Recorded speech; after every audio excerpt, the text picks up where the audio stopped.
사랑하는 성도님들, 지난 한 주간 동안 하나님의 은혜 가운데 잘 지내셨습니까? 오늘은 보통의 교회들이 종료주일로 지키는 날입니다. 종료주일은 예수님께서 십자가형을 앞두고 예루살렘으로 입성하실 때에 군중들의 환영을 받는 일에 대한 교회들이 지키는 기념일이라 할 수 있겠습니다. 부활주일을 한 주 앞둔 주일에 종료주일을 지키고 또 이어지는 한 주간 동안을 우리가 고난주간으로 지키면서 예수님께서 고난당하신 일, 또 마지막으로 이 세상에서 돌아가시기 전에 사람들에게 가르치신 말씀들, 이런 것들을 생각해보고 우리를 다시 돌아보는 그런 기간으로 삼고 있습니다. 오늘은 본문의 말씀을 통해서 십자가를 앞에 두고 있는 예수님과 사람들, 제자들의 그 모습들 어땠는지 한번 생각해 보고자 합니다. 말씀의 제목을 예수님의 사람인 우리라고 정했는데요. 많은 사람들이 있지만은 우리는 예수님을 믿는 사람, 예수님의 사람으로 우리를 주님께 드리고 또 우리 스스로 그런 사람이라고 믿고 있습니다. 또 예수님의 사람으로 살아가고자 너무나 부족하지만 매일매일 힘쓰고 노력해 나가고 있습니다. 그런데 우리가 기대하고 바라는 예수님의 사람의 어떤 모습이 아니라 예수님께서 바라시는 예수님의 사람의 모습은, 우리의 모습은 어때야 되는지 그런 것들을 한번 오늘 생각해 보았으면 합니다. 예수님은 우리가 예수님의 사람으로 살아가고자 할 때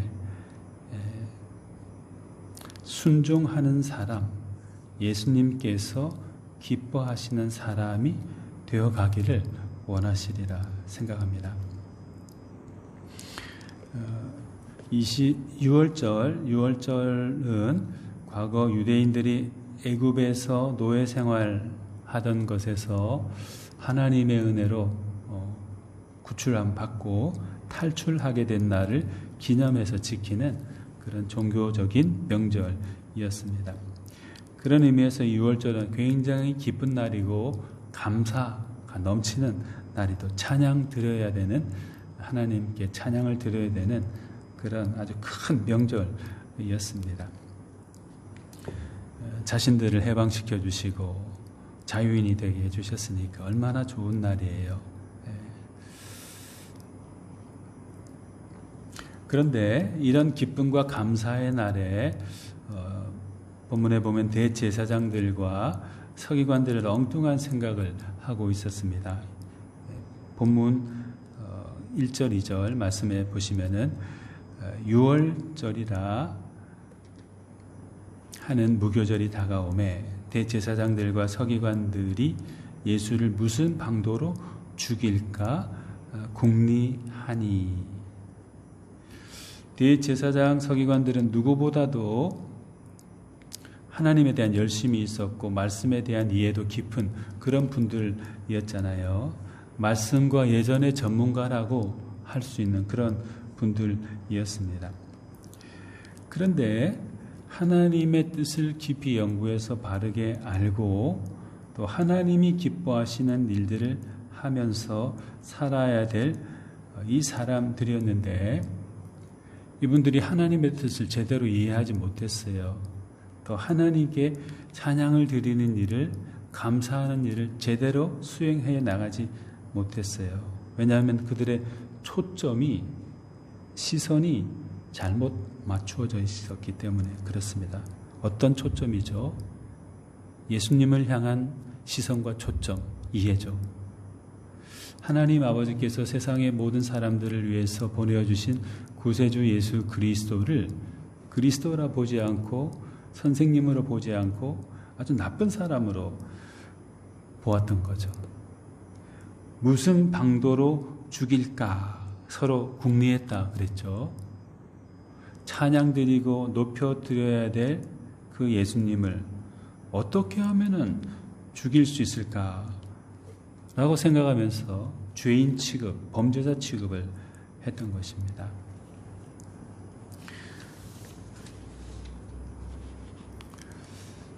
예수님이 공생의 사역을 하시는 동안 많은 사람들을 만나셨죠. 그런데 그 많은 사람들을 만난 중에 아주 특별한 분들을 만나시기도 하셨어요. 대제사장, 서기관, 바리새인 이런 분들이죠. 대제사장, 서기관, 바리새인들. 방금도 말씀드렸듯이 이 대제사장, 서기관 그리고 바리새인들 이런 분들은 하나님에 대해서 나름대로 시간과 정성을 들이면서 살아갔던 그런 분들이었어요. 자신들은 철저히 하나님의 말씀에 순종하면서 사는 그런 사람이라고 자신했던 그런 분들이었습니다. 그런데 실상은 우리가 복음서를 읽어보면은 예수님의 가장 반대편에 섰던 분들이 바로 제사장, 서기관, 바리새인 이런 분들이셨습니다. 자기가 있어야 될 자리에 제대로 있지 못했던 거죠. 예수님 곁에 머물면서 예수님께 순종하고 예수님께서 기뻐하시는 사람으로서 역할을 했어야 되는데 도리어 그 반대편에 이분들은 서 계셨던 것입니다. 예수님의 사랑의 마음으로 그 사람들을 향해서 호소하고 권면하고 가르치고 하셨지만 그 사람들은 거기에 귀를 기울이지 않았어요. 예수님께 순종하는 사람, 예수님을 기뻐하는 사람이 아니라 도리어 이분들은 예수님의 철저한 반대편에 서서 예수님을 죽이려는 그런 반대자의 역할을 계속해서 해 나갔던 것입니다. 예수님을 잘못 이해했기 때문에 그렇죠. 자기만의 생각을 가지고 예수님을 판단하고 정죄하고 죽음으로 몰아버린 대제사장, 서기관, 바리새인들. 어쩌면 우리가 오늘 현대교회에서 신앙생활을 하고 있다는 우리가 이 바리새인, 서기관, 제사장 이런 사람인지도 모르겠다는 생각이 들었습니다. 주일뿐만 아니라 때때로 교회에 나와서 예배드리고 찬양도 드리고 기도 드리고 또 뭔가 일도 한다고 그러는데 많은 분들이 그렇지는 않지만 그 중에 어떤 분들은 혹은 저를 포함해서 어떤 분들은 예수님의 기뻐하는 사람, 예수님의 말씀에 순종하면서 좋은 열매를 맺어가는 사람이 아니라 예수님이 보셨을 때는 예수님의 반대자가 되어가지고 반대편에서 자기만의 열심으로 살아가는 그런 사람들이 있다는 거죠. 세례요한이 세례 베푸는 데 나오는 사람들을 보고 뭐라고 불렀을까요? 많은 사람들이 몰려왔잖아요. 사방에서 많은 분들이 세례를 받고 세례요한이 전하는 말씀도 듣기 위해서 모였습니다. 그런데 세례요한이 그분들을 향해서 아주 끔찍한 말을 했어요. 이 독사의 자식들아, 이렇게 말했습니다. 얼마나 끔찍한 말이에요. 자기를 좋아한다면서 막 나오고 세례를 받으려고 하는 그 사람들을 향해서 이 독사의 자식들아, 이렇게 불렀던 거죠. 왜 그렇게 아주 너무나도 날카롭고 모진 말을 했을까요? 겉으로는 그럴듯하지만 속으로는 전혀 하나님과 상관없는 사람으로 살아가고 있는, 외식하는 사람, 잘못 살아가고 있는 거짓 신앙인이었기 때문에 그랬던 것입니다. 예수님의 사람인 우리는 예수님께 순종하는 사람이 되어야 되고 예수님께서 기뻐하시는 사람이 되어야 됩니다. 내가 만족하는 나여서는 안 돼요. 다른 사람들이 인정해주는 나여서도 거기에 거쳐서만도 안 됩니다. 그것을 뛰어넘어서 예수님이 기뻐하시는 사람, 예수님이 인정하시는 사람, 그런 사람이 되어야지 정말로 예수님의 사람이다, 예수님의 자녀다, 일꾼이다, 이렇게 부를 수가 있겠습니다. 대제사장, 서기관, 바리새인들, 그 많은 사람들 가운데서 얼마나 많은 사람들이 예수님으로부터 기뻐하심을 받는 사람이 되었을까요? 오늘의 우리의 모습도 한번 이렇게 돌아보면서, 그럼 오늘 나는 예수님을 믿는다고도 하고 세례도 받고 예배도 나오고 이렇게 살아가고 있는데, 과연 예수님이 보셨을 때 나의 사람, 나를 반대하는 것이 아니라 나를 기뻐하고 나에게 인정을 받을 만한 그런 신앙의 모습을 살아가고 있구나, 이런 말을 듣는 우리인지 다시 한번 돌아보면 좋겠습니다. 두 번째로 이런 것을 한번 또 나눠 보았으면 하는데요. 예수님의 사람으로 불리는, 또 예수님의 사람이라고 스스로 자신하는 우리는 깨어있는 사람이 되어야 됩니다. 예수님께서는 세상에 사는 모든 사람들이 하나님의 자녀가 되고 천국의 자녀가 되는 걸 너무나도 간절하게 원하셨죠. 그 일을 위해서 오셨고 그 일을 위해서 많은 활동을 하셨어요.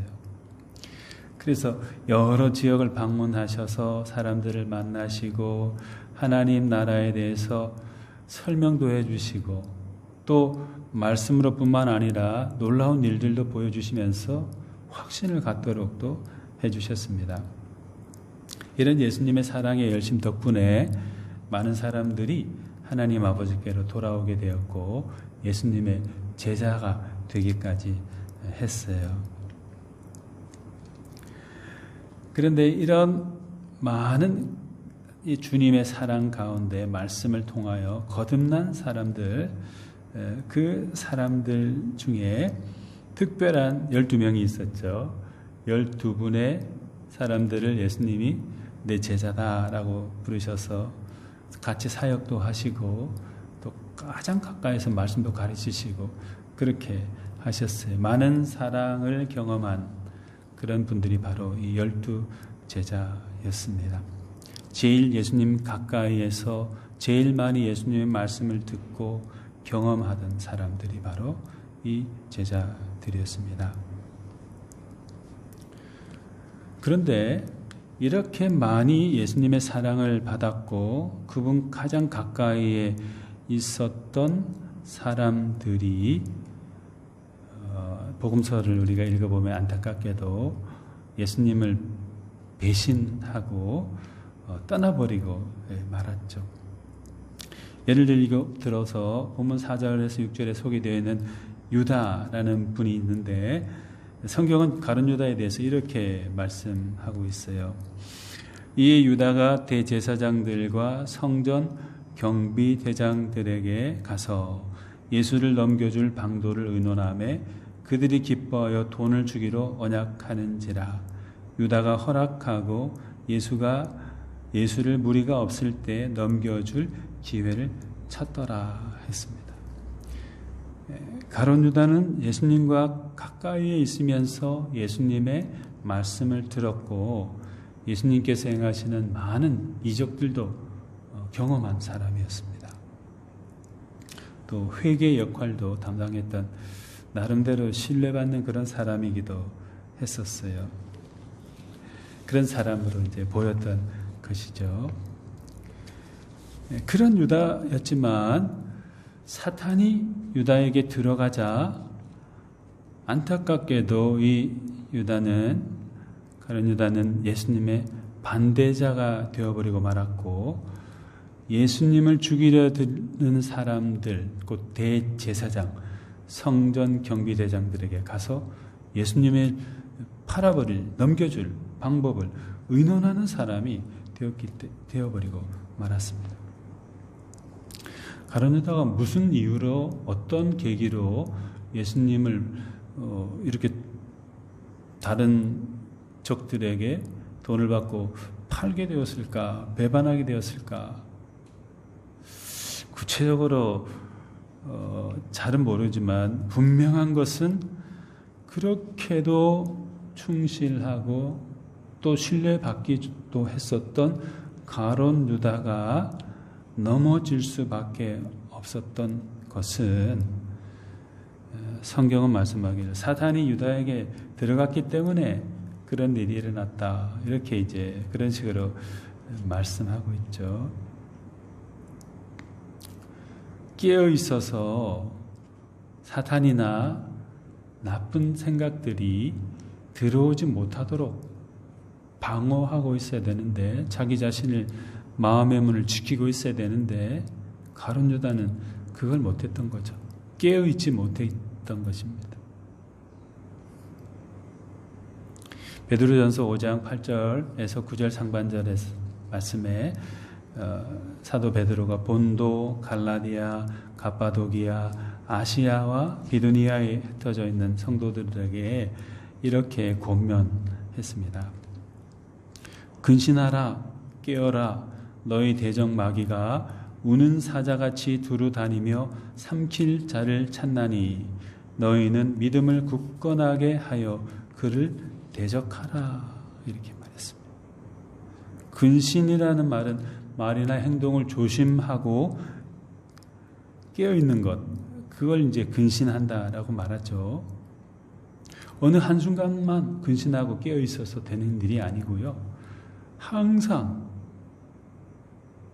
우리 마음을 나쁜 곳으로 휩쓸리게 만드는 그 마귀를 대적하기 위해서 깨어 있어야 되는 것이죠. 근신하고 있어야 되는 것이죠. 그것을 훈련하지 않고 실천하지 않으면은, 즉 깨어 있는 사람이 되지 않으면은 가룟 유다처럼 넘어지고 지금 많은 겁니다. 이길 수 없어요. 예수님의 사람이 되기가 힘든 상황에 이르게 되는 것입니다. 가룟 유다가 처음부터 나쁜 사람이었어요. 예수님을 배신한 사람이었습니까? 돈을 탐하는 사람이었습니까? 그렇지 않을 겁니다. 그런 사람이었다면 예수님이 그 12명의 제자 가운데 한 명으로 유다를 이렇게 부르시지 않았을 것 같아요.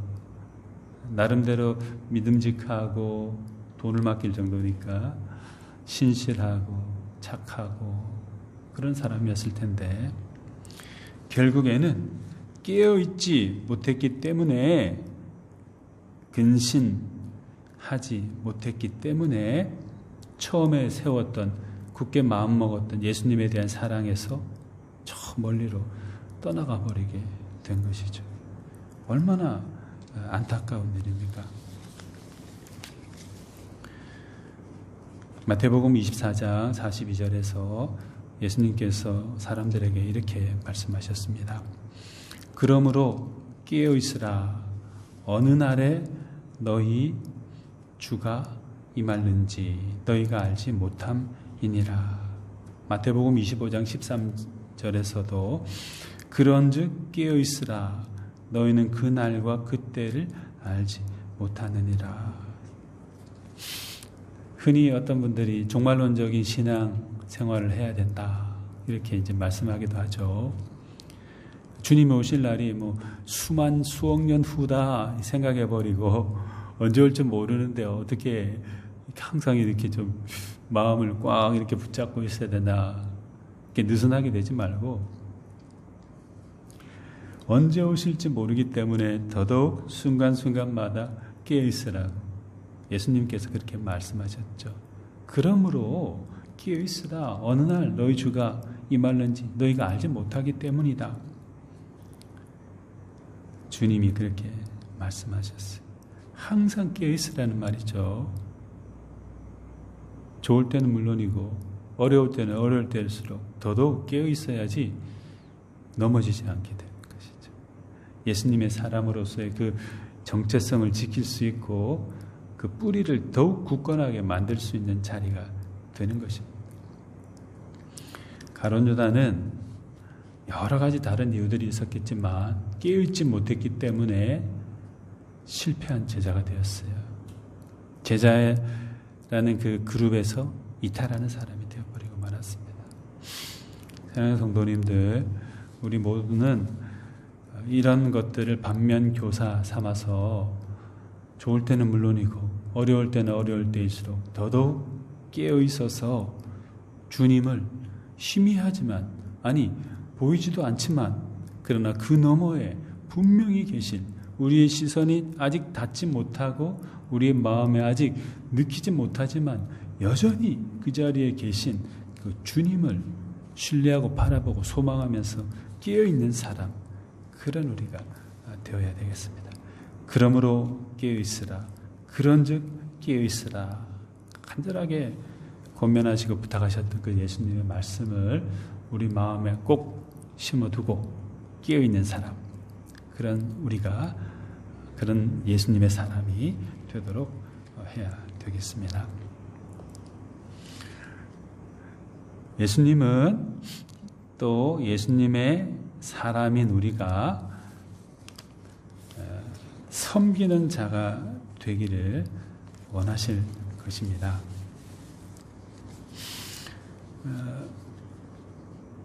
학생들은 학교에서 굉장히 열심히 공부하죠. 국어, 영어, 수학, 과학, 외국어도 뭐 하나만 하나요. 제1외국어, 제2외국어 많이 공부합니다.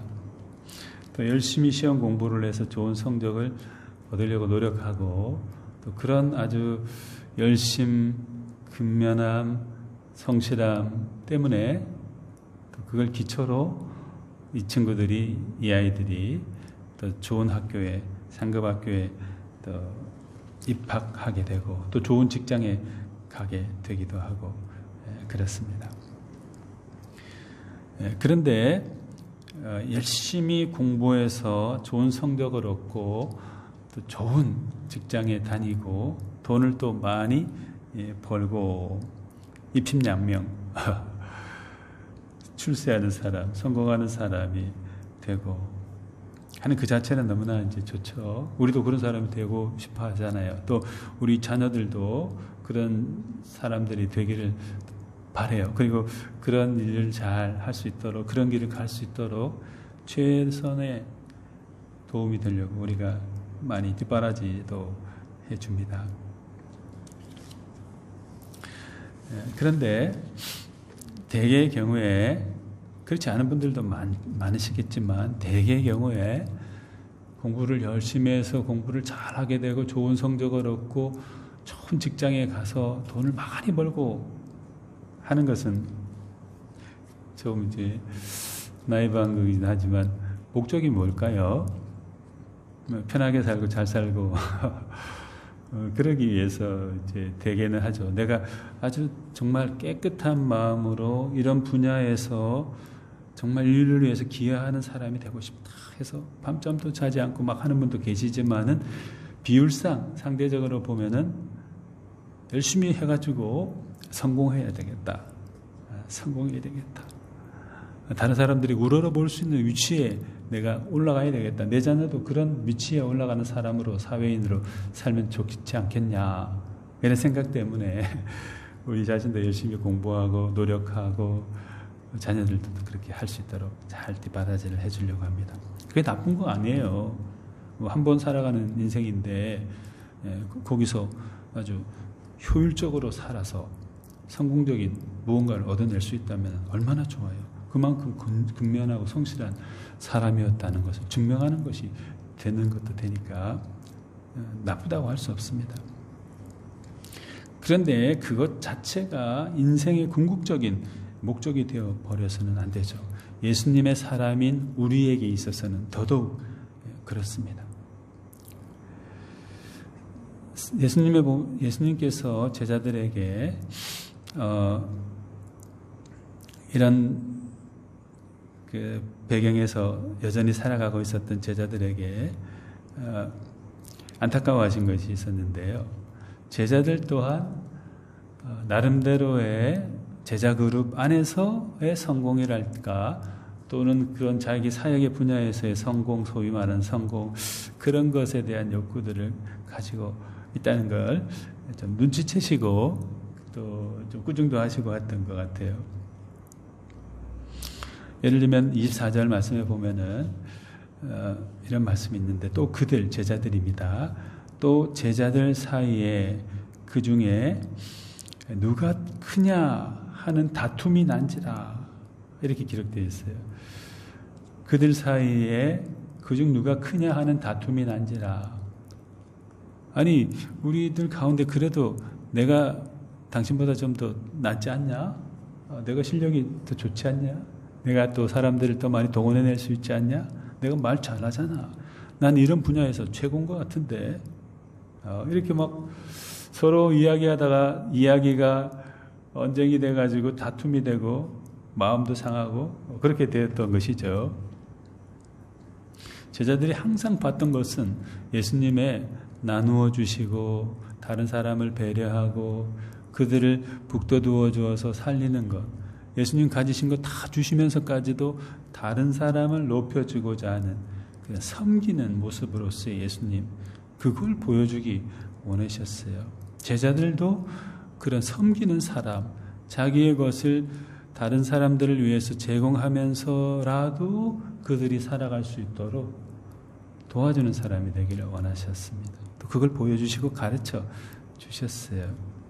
은근히 자기 자랑하고 교만한 자리에서 사람들을 아래로 쳐다보듯이 하대하면서 높임받기를 원하는 사람이 되는 걸 원치 않았어요.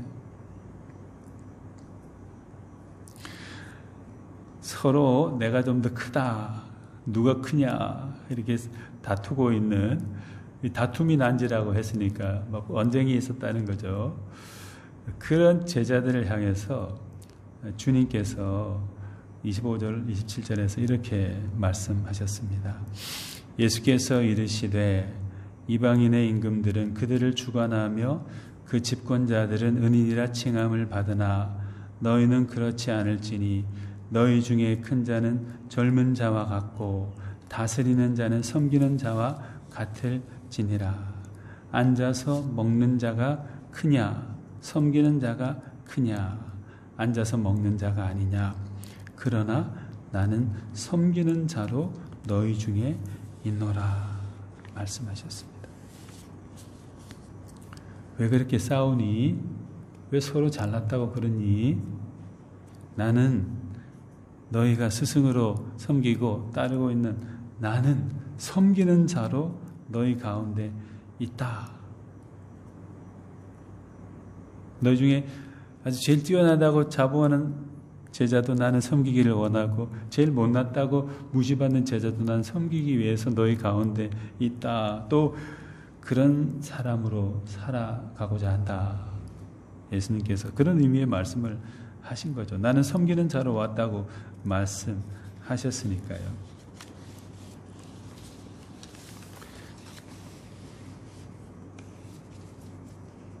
제자들이 얼마나 부끄러웠을까요? 빌립보서 2장 3절에서 8절 말씀에 조금 긴 본문이지만 이렇게 바울 사도가 말씀했습니다. 아무 일에든지 다툼이나 허영으로 하지 말고 오직 겸손한 마음으로 각각 자기보다 남을 낮게 여기고 각각 자기 일을 돌아볼 뿐더러 또한 각각 다른 사람들의 일을 돌보아 나의 기쁨을 충만하게 하라. 너희 안에 이 마음을 품으라. 곧 그리스도 예수의 마음이니 그는 근본 하나님의 본체시나 하나님과 동등됨을 취할 것으로 여기지 아니하시고 오히려 자기를 비워 종의 형체를 가지사 사람들과 같이 되셨고 사람의 모양으로 나타나사 자기를 낮추시고 죽기까지 복종하셨으니 곧 십자가에 죽으심이라 했습니다. 바울 사도가 빌립보 교회 성도들이나 지도자들 가운데에서도 가만히 보니까 다툼, 허영에 사로잡혀 있던 사람들이 있었던 것 같아요.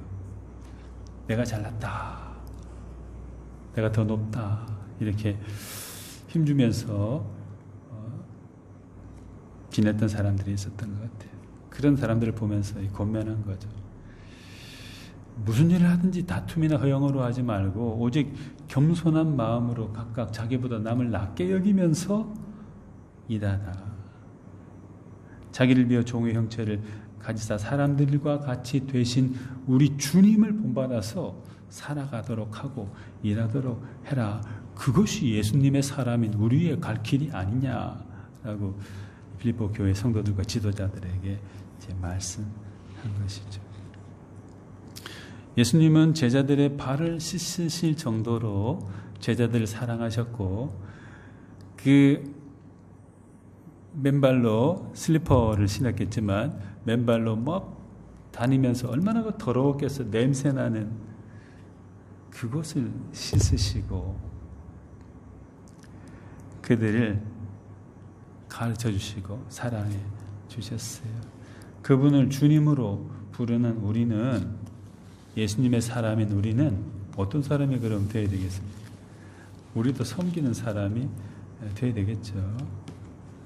어쩔 수 없이 나보다 힘이 세고 뭔가 높은 위치에 있으니까 그를 섬겨야지, 어쩔 수 없다, 에이, 이런 사람이 아니고 높이 있던 또는 낮은 자리에 계시건 상관없이 모든 분들을 예수님이 우리를 섬겨주셨듯이 섬기는 사람으로 살아야 예수님의 사람답다라고 말할 수 있을 것입니다. 우리도 그런 섬김의 실천을 통하여서 주님의 뜻이 나타나고 우리 예수 그리스도가 사람들에게 전달될 수 있도록 하는 그런 일에 쓰임받는 우리가 되면 좋겠습니다. 마지막으로 예수님의 사람인 우리는 다른 분들, 특별히 또 믿음의 형제 자매 이런 분들에게 힘이 되어주는 그런 사람이 되어야 합니다. 그래야 예수님의 사람이라고 할 수 있어요.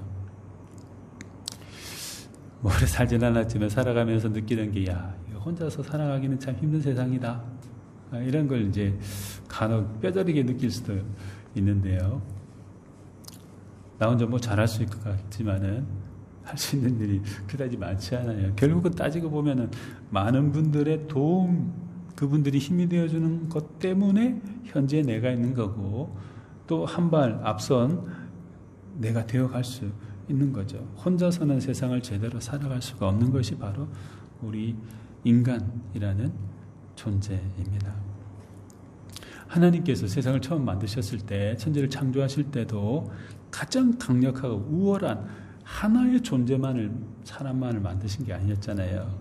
아담과 하와라는 두 사람을 지으시고 그 두 사람이 만나서 함께 살아가도록 하셨어요. 한 사람, 또 두 사람조차도 연약하게 그지없지만 서로가 서로에게 힘이 되어주면서 세상을 살아갈 수 있도록 하나님이 배려해 주신 것이죠. 전도서 4장 9절에서 12절에도 서로 돕는 삶, 조력하는 사랑의 공동체의 모습에 대해서 말씀해 주고 있습니다.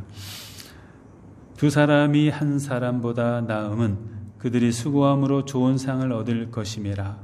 혹시 그들이 넘어지면 하나가 그 동물을 붙들어 일으키려니와 홀로 있어 넘어지고 붙들어 일으킬 자가 없는 자에게는 화가 있으리라. 또 두 사람이 함께 누우면 따뜻하거니와 한 사람이면 어찌 따뜻하랴. 한 사람이면 패하겠거니와 두 사람이면 맞설 수 있느니 세겹줄은 쉽게 끊어지지 아니하느니라 했습니다. 홀로는 연약하고 쓰러져 다시 일어서기도 힘들지만 두 사람이면 서로를 붙들어주고 격려하면서 다시 일어설 수 있다. 공동체의 아름다움을 찬양한 것이죠. 예수님께서도 탁월한 인간 한 명, 탁월한 제자 한 명을 선택해서 그를 통해서 구원의 사역이 이루어지도록 하지 않으셨어요. 뛰어난 사람도 있지만 별 볼 일 없는 사람, 지질이 더 못난 사람도 택하셔서 12명을 적어도 택하셔서 제자를 삼으셨고요.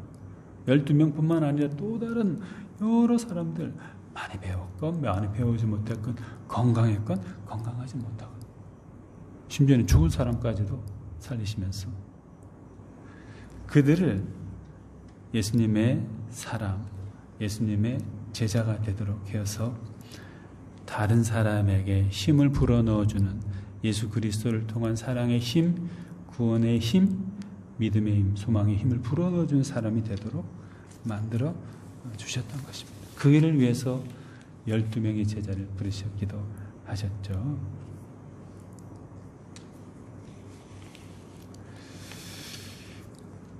우리는 우리 스스로 생각해도 다른 사람들이 우리를 바라보았을 때도 연약한 존재들일 뿐입니다. 잘났다고 때로는 목에 힘주고 막 그러는 경우도 있지만 연약하기 그지없는 우리들이에요. 12명의 제자 가운데 다른 제자들도 자부심이 있었겠지만 베드로는 얼마나 자긍심이 있었겠습니까? 예수님도 인정해 주시는 나인데 그런 생각하지 않았을까요? 그러나 그 베드로도 예수님을 배반하기도 했고 실족하기도 했죠.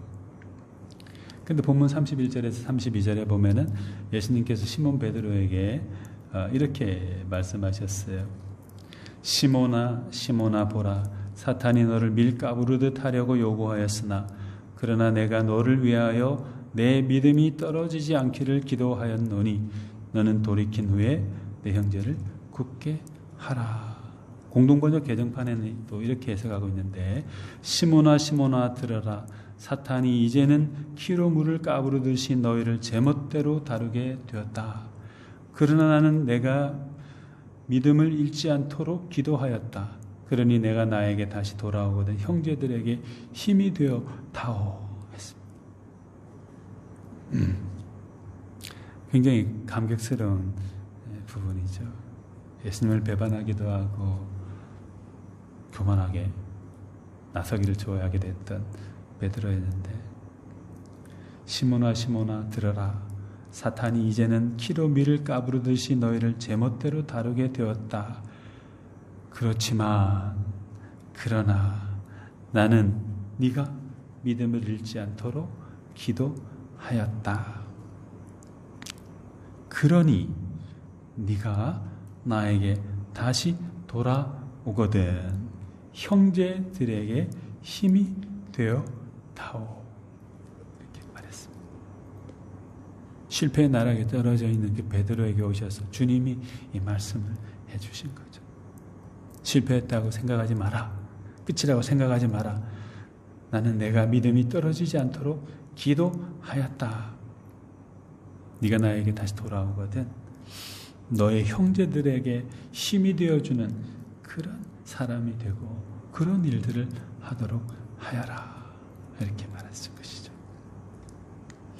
우리가 신앙생활을 하는 것도 또 좀 더 폭을 넓혀서 학생들은 공부하고 또 어른들은 직장에서 열심히 일하시고 또 주부들은 가정에서 또 나름대로 열심히 세세한 부분까지 신경 쓰시면서 일하시고 하는 이 모든 것들이 나를 위한 것이 아니고 다른 사람을 위한 것이죠. 이타성이 있는 겁니다. 그러니 네가 나에게 다시 돌아오거든 형제들에게 힘이 되어다오. 얼마나 큰 사랑에 담긴 말씀이에요. 얼마나 감격스러운 말이에요. 배신자인 사람에게 찾아와가지고 너는 이렇게 나를 배신했구나. 너는 제자라고 부림받을 수 없어. 이제부터는 나의 근처에도 오지 마. 이것이 아니고 나는 내가 믿음이 떨어지지 않기를 위해서 기도했다. 그러니 네가 나에게 다시 돌아오거든 형제들에게 힘이 되어다오. 또 다른 이탈자, 또 다른 낙담한 사람, 실패했다고 눈물을 흘리고 있는 사람, 끝이다 생각하면서 절망하고 있는 사람들에게 힘이 되어주는 베드로가 되어다오. 잃어버린 주님의 양들, 잃어버린 주님의 물고기들을 잘 돌봐주기 바란다. 치료해주기 바란다. 힘이 되어주기 바란다. 이렇게 주님이 말씀하셨습니다. 땅끝까지로 증인이 되라고 하시는 것도 바로 이 말씀이죠. 유창하게 말을 막 엄청나게 잘하고 이런 걸 위해서 파송한 게 아니에요. 삶으로 다른 사람들에게 예수 그리스도를 통하여서 힘이 되어주고 그 사람이 다시 예수 그리스도로 말미암는 힘을 얻어서 살아있는 삶을 살아갈 수 있도록 해주기 위해서 우리를 부르신 거예요. 제자 삼으신 거예요. 예수님께서 우리를 또 여기 있게 하시고 파송하신 것이죠. 예수님의 사람인 우리는 다른 사람들, 특히나 어렵고 힘든 상황 가운데 있는 사람들의 영혼과 육체와 가정과 사회, 또 그 사람들이 살고 있는 모든 부분에 있어서 힘이 되어주는 사람이 되기 위해서 예수님의 사람으로 부름받았습니다. 또 파송되었습니다. 그 일을 잘 바르게 해나가는 그런 우리. 그래서 예수님으로부터 너는 정말 나의 사람답게 살고자 노력해 왔구나. 칭찬과 위로를 얻는 그런 우리가 되면 좋겠습니다.